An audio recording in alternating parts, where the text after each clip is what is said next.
시간이 되었으므로 2022년 5월 11일 수요일 아침 예배를 시작하겠습니다. 다같이 사도신경으로 우리의 신앙을 고백하겠습니다.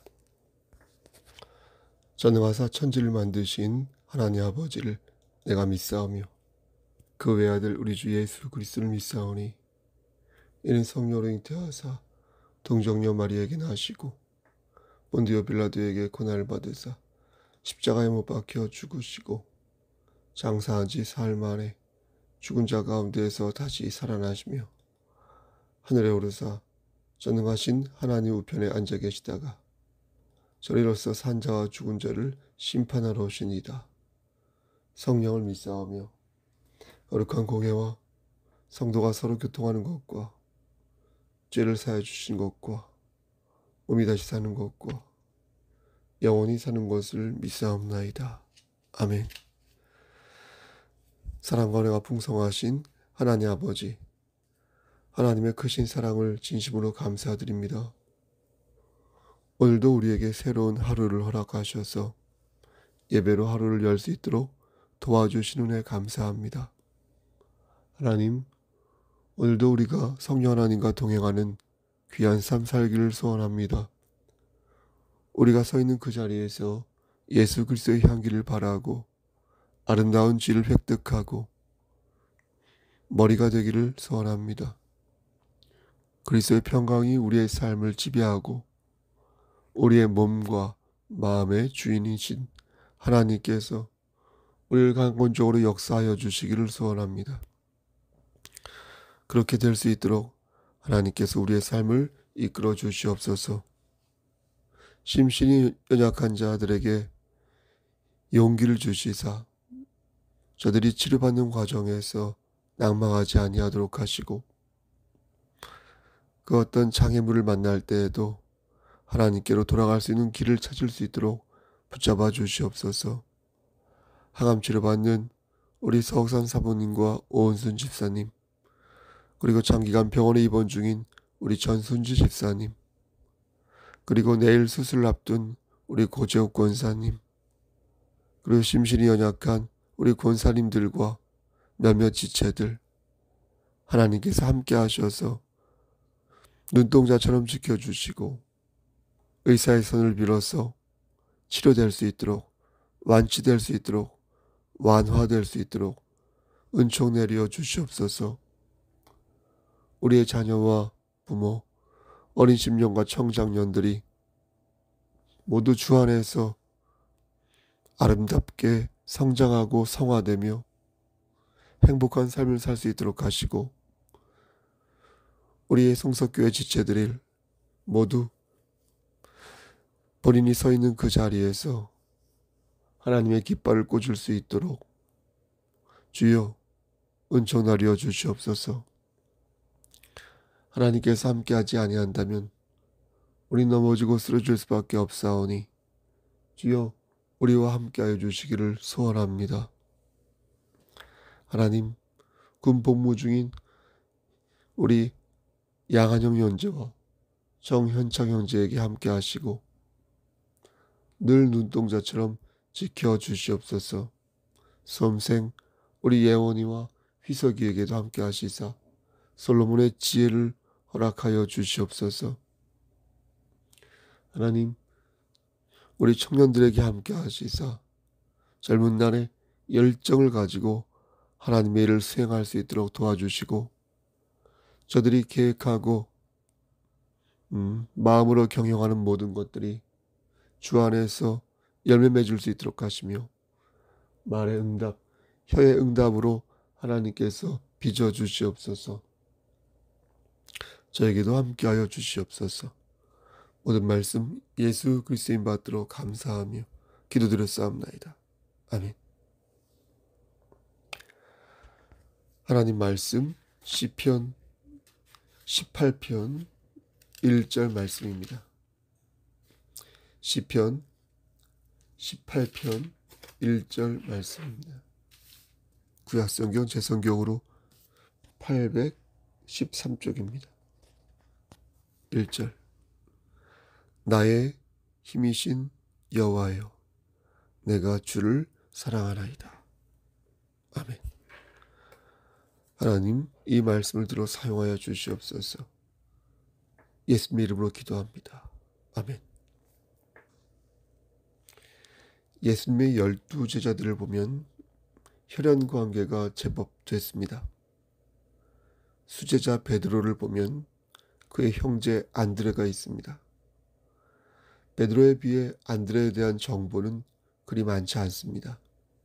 3가지 정도 정보가 있는데요. 하나는 안드레가 베드로를 전도했다는 것이고, 또 하나는 예수님을 만나기 전에 안드레가 세례 요한의 제자였다는 것이고, 마지막으로 요한복음 6장 말씀을 보면 예수님께서 오병이어의 기적을 일으키실 때 살짝 믿음이 없는 말을 하면서 예수님을 시험한 사람이 안드레였다는 것입니다.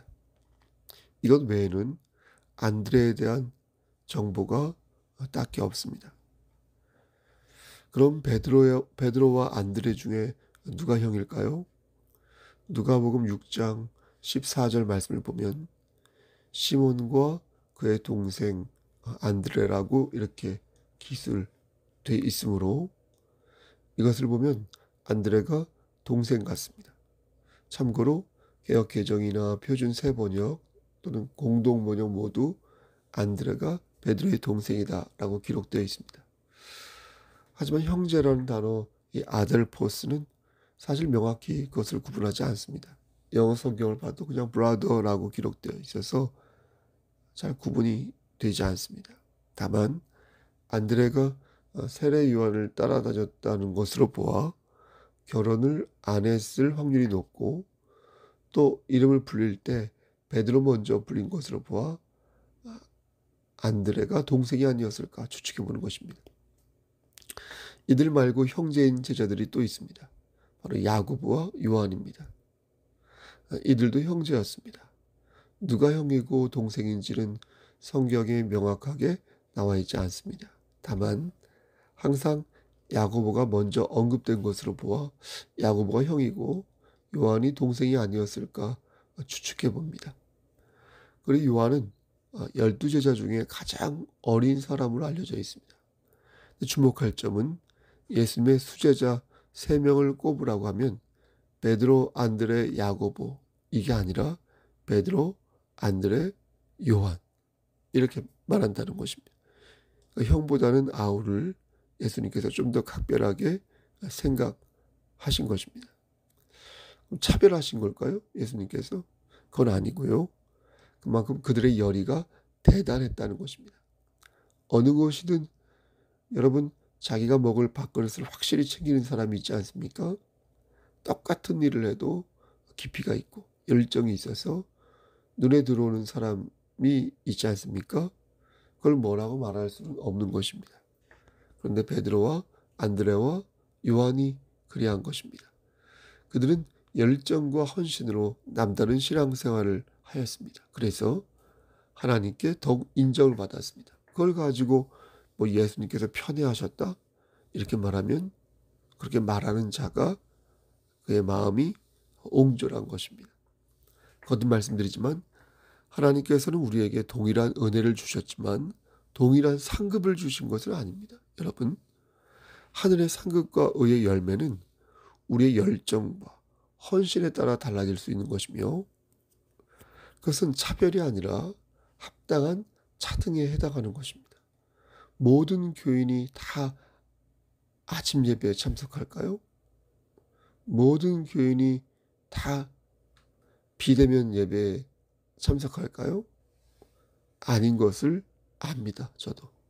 각자 글쎄 크기대로 채워가는 사람이 있는가 하면 365일 종일토록 매매 그 자리만 맴돌거나 겉도는 사람이 아마 있을 것입니다. 어쨌든 요한은 예수님의 수제자가 되었고요.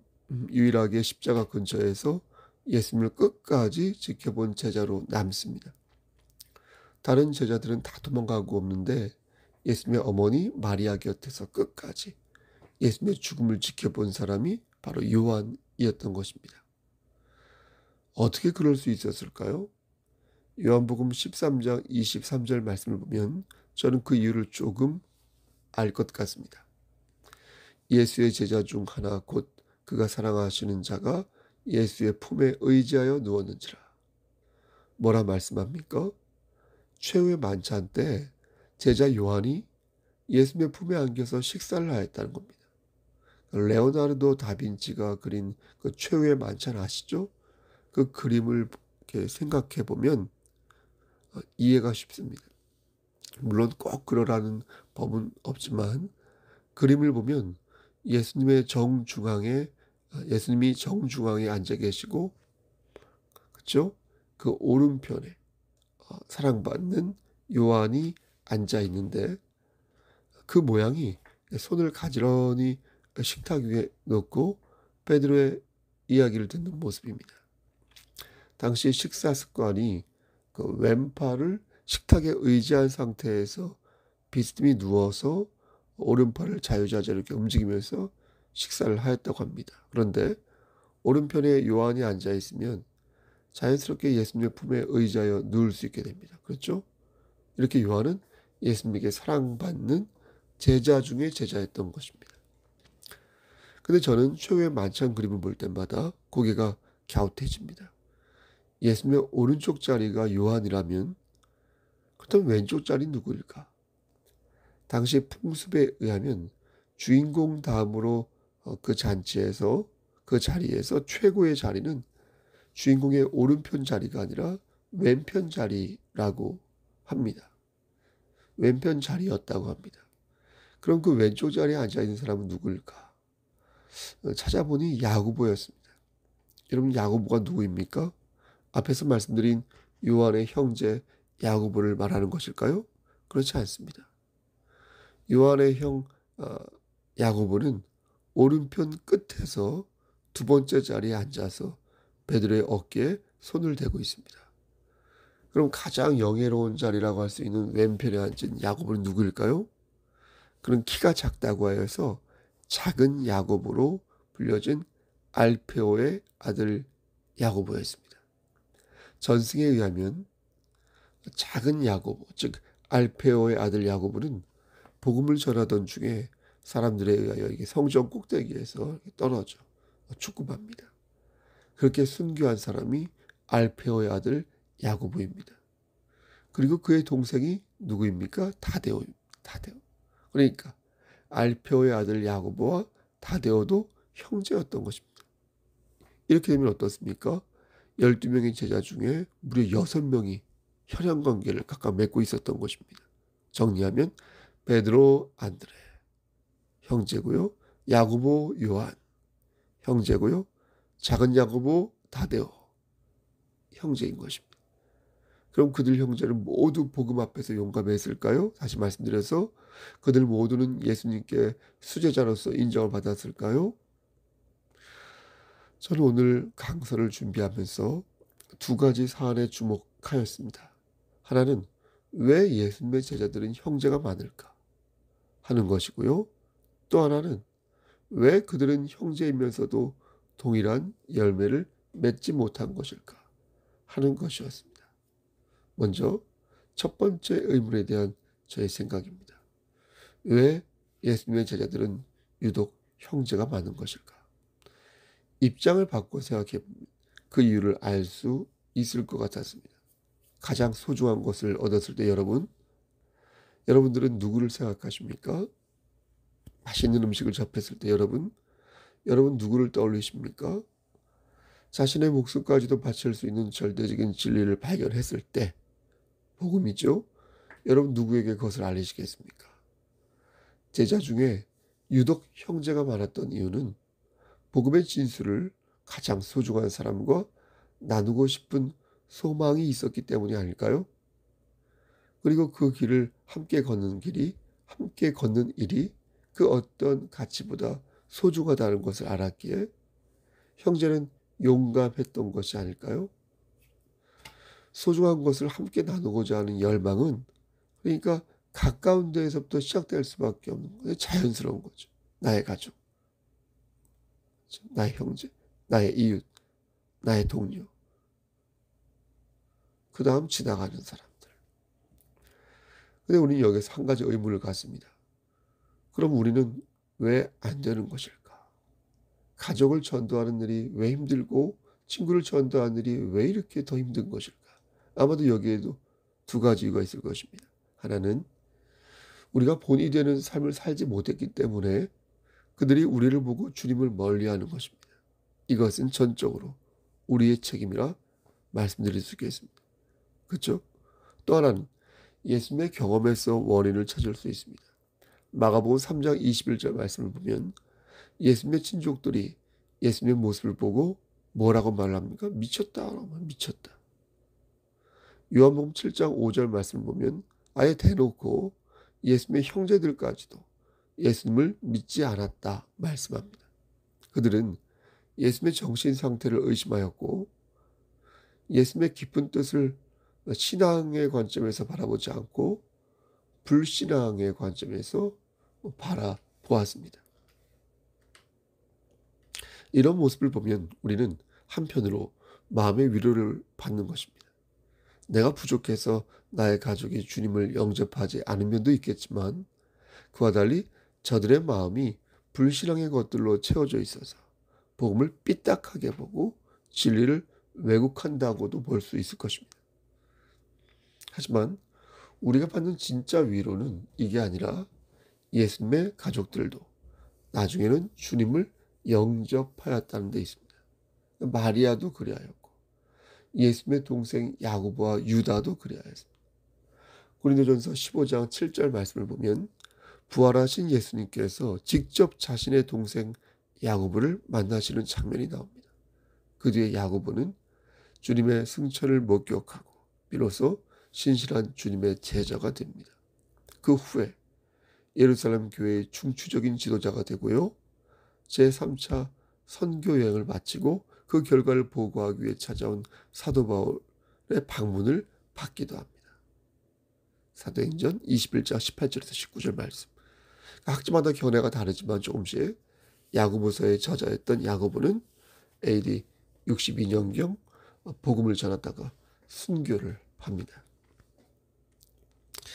예수님의 동생 유다도 마찬가지였습니다. 예수님의 죽음과 부활을 지켜보면서 예수님을 주님으로 고백하게 되었고요. 영생을 얻으려면 예수님의 긍휼이 있어야 함을 강력하게 피력하였습니다. 이것이 우리에게 위로가 되는 것입니다. 지금은 아니지만 언젠가는 주님의 자녀가 될 것이라는 희망이 막연한 희망이 아니기를 바라면서 다시 한번 주님의 긍휼을 구하게 되는 것입니다. 여러분, 그러므로 가족 구원에 최선을 다하시길 바랍니다. 포기하지 마시고 기도할 적마다 더 관심을 가지시고 그들의 영혼 구원을 위해 힘쓰시길 바랍니다. 만약 그들이 예수님을 영접하기를 하였지만 열심을 다하지 않는 것이라고 말한다면 그런 삶을 살 때 마귀의 공격이 그렇게 살면 마귀의 공격이 더욱 거세진다는 것을 가르치시기 바랍니다. 정말로 범사가 잘 되길 원한다면 먼저 영혼이 잘 돼야 한다는 것을 가르치시길 바라고 이를 위해 더욱 본이 되는 삶을 사시고 하나님의 긍휼을 구하는 기도를 하시기를 바랍니다. 그럼 두 번째 질문으로 왜 그들은 형제이면서 동일한 열매를 맺지 못하는 것일까? 베드로의 형제 안드레는 형 베드로와 달리 성경에 그리 많이 기술되어 있지 않습니다. 딱 3번 나오는데 세례 요한의 제자로서 형 베드로에게 복음을 전하는 것과 그가 베세다 출신의 어부라는 것 정도입니다. 그리고 하나가 더 있는데 요한복음 6장 9절 말씀 보면 앞에서도 말씀드렸지만 오병이어의 기적이 나오는데 안드레가 예수님에게 이상한 말을 합니다. 뭐라고 말하냐면 여기 한 아이가 있어. 보리떡 5개와 물고기 2마리를 가지고 있는데 이것으로 많은 사람을 먹일 수 있겠습니까? 라고 말합니다. 이게 왜 이상하냐면 이 말이 믿는다는 거지. 안 믿는다는 거지. 그 의도가 명확하지 않기 때문입니다. 그렇죠? 여기 한 아이가 있어. 보리떡 5개와 물고기 2마리를 가지고 있는데 이것으로 많은 사람을 먹일 수 있겠습니까? 애매하지 않습니까? 안 믿는다고 하면 아예 보리떡과 물고기를 거론하지 않았을 건데 그것도 아니고, 또 믿는다고 하면 확신을 가지고 말을 했을 텐데 그것도 아니고, 이것도 아니고 저것도 아닌 상태에서 말을 하고 있으니 그게 이상한 것입니다. 어쨌든 안드레는 형 베드로와 달리 그 열매가 상대적으로 크지 않았습니다. 하지만 야고보와 요한은 비슷했습니다. 성경에 언급된 것은 요한이 훨씬 많았으나 그 내용을 보면 무게감이 거의 비슷했습니다. 누가복음 9장 28절 말씀을 보면 변화산 사건이 나오는데요.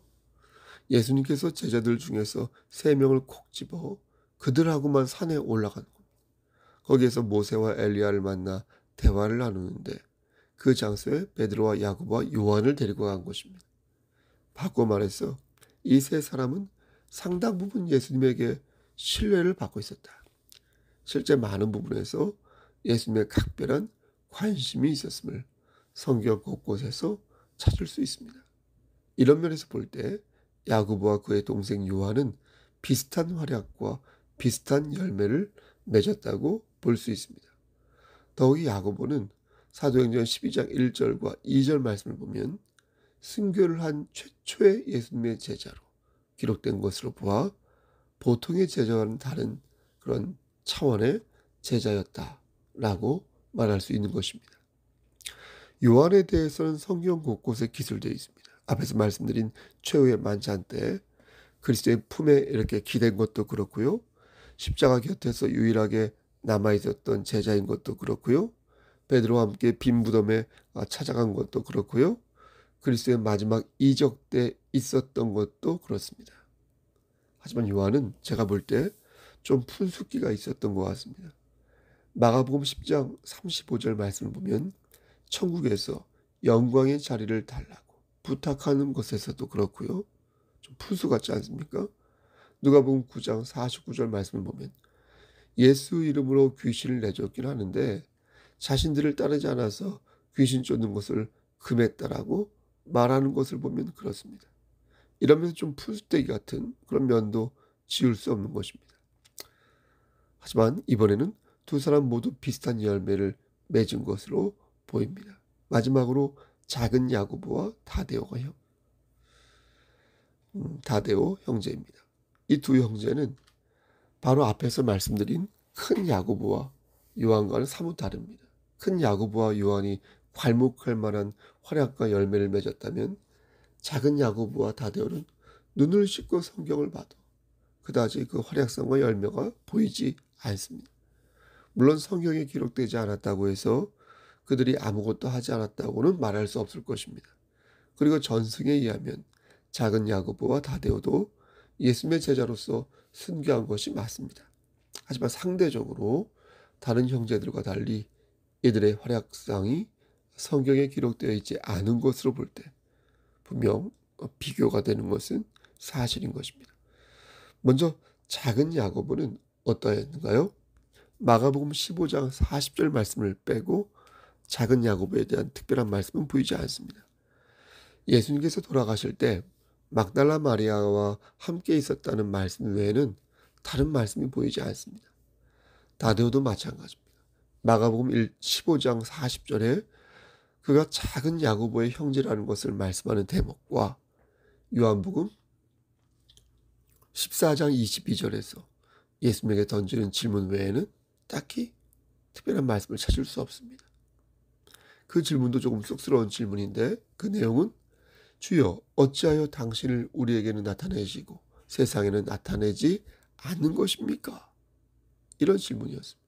그러니까 이 질문 역시 그다지 신앙인으로서 성숙한 질문이 아니었던 것입니다. 여러분, 왜 그들은 형제이면서 각각 동일한 열매를 맺지 못했던 것일까요? 저는 그 답을 우리 스스로 내려야 한다고 생각합니다. 왜 우리는 시시각각 변하는가? 왜 우리는 나의 이익에 따라 믿음을 저버리는가? 왜 우리는 우리의 욕망 앞에서 쉽게 좌절하는가? 오라, 나는 곤고한 사람이로다. 이 사망의 몸에서 누가 나를 건져내랴. 사도 바울은 이렇게 말한 후에 내 자신이 마음으로는 하나님의 법을 육신으로는 죄의 법을 섬긴다고 고백했습니다. 그리고 이어서 그리스도 예수 안에 있는 생명의 성령의 법이 죄와 사망의 법에서 너를 해방하였다. 이렇게 말하였습니다. 말씀 마칩니다. 사랑하는 우리 송석교회 성도 여러분, 그리고 경천교회 목사님들, 악은 모든 모양이라도 버리는 것이 맞습니다. 그렇게 해야 우리의 몸과 마음이 하나님의 법을 섬길 수 있습니다. 하지만 그게 힘들 때가 있습니다. 나의 의지와 지식으로 안 될 때가 있습니다. 그때 우리는 성령 하나님의 임재를 간절하게 사모해야 할 것입니다. 인내심을 가지고 내가 처한 환경을 개선해 주시기를 바라야 할 것이며, 하나님을 사랑하는 자, 곧 그의 뜻대로 부르심을 입은 자들에게는 모든 것이 합력하여 선을 이룬다는 사실을 반드시 믿어야 할 것입니다. 그러므로 저는 오늘 본문을 들어 여러분들을 응원하는 것입니다. 나의 힘이신 여호와여, 내가 주를 사랑하나이다. 나의 힘이신 여호와여, 내가 주를 사랑하나이다. 하나님은 우리의 힘이십니다. 반석이시며 요새이시며 우리를 건지시는 분이십니다. 하나님을 사랑하여 부디 힘을 얻는 오늘 하루 되시기를 우리를 죄에서 구속하여 주신 주님의 이름 받들어 간절히 축원합니다. 아멘. 주의 기도하십니다. 하늘에 계신 우리 아버지, 이름이 거룩히 여김을 받으시오며 나라 임하옵시며 뜻이 하늘에서 이루어진 것 같이 땅에서도 이루어지이다. 오늘날 우리에게 일용할 양식을 주시옵고 우리가 우리에게 죄진 자를 사하여 준 것 같이 우리의 죄를 사하여 주시옵고 우리를 시험에 들게 하지 마시옵고 다만 악에서 구하옵소서. 나라와 권세와 영광이 아버지께 영원히 있사옵나이다. 아멘. 예배를 마쳤습니다. 여러분, 오늘은 수요일입니다. 수요 저녁 예배가 7시 반에 있습니다. 기억해 주시고요. 혹 참석하지 못하는 분은 비대면으로라도 예배를 드리시기를 바랍니다. 무슨 일 있으면 연락 주시고요. 고재혁 권사님과 심신이 연약한 지체들을 위해 기도해 주시길 바랍니다. 오늘도 힘찬 하루 되십시오. 샬롬.